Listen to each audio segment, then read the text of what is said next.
तो क्या इसे गॉड लेवल एनिमेशन कहते हैं? वेल, आज की इस वीडियो में हम यही जानने वाले हैं कि क्या एक अच्छी एनिमेशन उसके एनिमे को ग्रेटेस्ट ऑफ ऑल टाइम का टाइटल दिलाती है। तो इसे जानने और आपको अच्छे से समझाने के लिए मेरे पास 4 एनिमेस के एग्जाम्पल है। हाँ, 4 ही है। तो पहले आते हैं 4 अक्टूबर 2004 के एनिमे सीरीज ब्लीच पे, जिसके स्टार्टिंग टाइम के एनिमेशन तो आप सभी जानते ही होंगे कि वो कैसी थी। वेल, मैं ऐसा इसीलिए बोल रहा हूँ कि अगर अभी के लोग 2004 के ब्लीच देखेंगे तो ऐसा हो सकता है कि कुछ लोग ऐसा भी बोले कि इसकी स्टोरी तो अच्छी थी लेकिन इसके एनिमेशन स्टूडियो ने इसके सीन को खराब कर दिया। तो अब आपको समझना यहीं से कि ब्लीच 2004 में निकली थी, जिसका मतलब कि उस समय लोगों की एक्सपेक्टेशन उतनी हाई नहीं रहती थी जितनी अभी की जनरेशन की है। इसी वजह से जो आपके लिए अभी वर्स्ट एनिमेशन है वो उनके लिए टॉप नॉच एनिमेशन भी हो सकता है। असल में यहाँ बात एनिमेशन स्टूडियो की नहीं है, क्योंकि ब्लीच को हमेशा से पीरियड स्टूडियो ने ही एनिमेट किया है। हाँ, मैं 1000 ईयर ऑफ ब्लड वॉर को ऐड करके ये बोल रहा हूँ। तो अब आप लोग ये समझ लीजिए कि एनिमेशन की क्वालिटी उसके ऑडियंस के हिसाब से तय की जाती है कि उस एनिमे का फैन बेस कितना बड़ा है, जिस पर नजर रखते हुए एनिमेशन स्टूडियो वाले हर एपिसोड के साथ अपनी एनिमेशन को टॉप नॉच बनाते रहते हैं। लेकिन आप अगर मापा से हो तो आपके रिजल्ट तो अच्छे रहते हैं, पर ज्यादा प्रेशर के कारण वो एक दिन ओवरलोड होकर फट भी जाता है। हाँ, मैं जुजुत्सु काइसेन के बारे में ही बात कर रहा हूँ, जहाँ आप लोगों ने भी ये ध्यान दिया होगा कि जेजेके सीजन 2 के एनिमेशन स्टाइल उसके सीजन 1 से कितनी डिफरेंट थी। वेल, मैंने बोला था ना, फैन बेस। असल में जेजेके के फैंस उसके मांगा से तो थे ही, लेकिन जब 3 अक्टूबर 2020 को जुजुत्सु काइसेन की एनिमे रिलीज हुई तो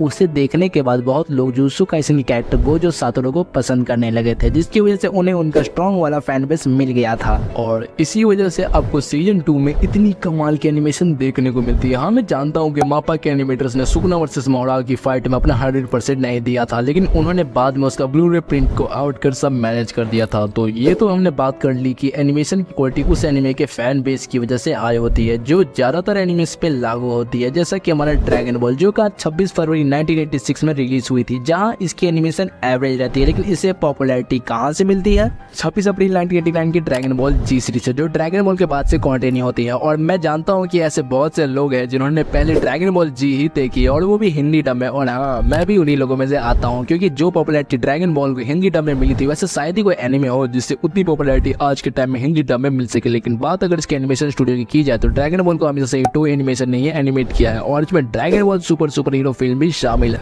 और आप जानते हैं कि उसकी एनिमेशन कितनी नेक्स्ट लेवल थी। और अब चिंता भी मत कीजिएगा, क्योंकि ड्रैगन बॉल डायमा भी इन्हीं के हवाले है, तो उधर भी आपको एनिमेशन के मामले में कोई भी कमी देखने को नहीं मिलती है। और हाँ, यहाँ भी वही फैन बेस वाला रूल काम करता है, लेकिन यहाँ बाद वक्त के साथ अपने एनिमेशन स्टाइल को चेंज करने की भी हो जाती है, क्योंकि हमने last time dragon ball super hero की मूवी में ही टो एनिमेशन का आखिरी वर्क देखा था। लेकिन आपने ये ध्यान दिया कि ड्रैगन बॉल डायमा में जब गोकू और वेजिटा फाइट कर रहे थे तो उनकी एनिमेशन स्टाइल पहले के मुकाबले कितनी इवॉल्व हो चुकी थी। लेकिन एक एनिमे ऐसा भी है जिन पे ये दोनों रूल काम ही नहीं करता, वो है 6 अप्रैल 2019 की एनिमे सीरीज डीमन स्लेयर, जो कि हमेशा से ही अपनी एनिमेशन U4 टेबल वालों से ही कराते हैं, क्योंकि अगर आपका बजट अच्छा खासा हो तो आपको कोई तगड़ी फैन बेस की कोई जरूरत नहीं होती। ऐसा इसलिए क्योंकि हाल ही में Demon Slayer Kimetsu no Yaiba movie Hashira training arc release हुई थी, जिसका बजट $274.8 मिलियन का था। और आप सभी जानते हैं कि उसकी एनिमेशन कितनी गॉड लेवल थी। और ये सिर्फ इनके मूवीज तक ही सीमित नहीं रहती है, बल्कि डीमन स्लेयर वाले अपने हर एपिसोड पे लगभग $80,000 खर्च करते थे। इसलिए ये ऑब्वियस सी बात है कि इसकी एनिमेशन को गोट का टैग दिया जाता है। तो हाँ, पैसा बोलता है। वेल, मुझे जो बोलना था वो मैंने बोल दिया है। तो अगर आपको फ्यूचर में ऐसी विवाद से बड़ी हुई वीडियो चाहिए तो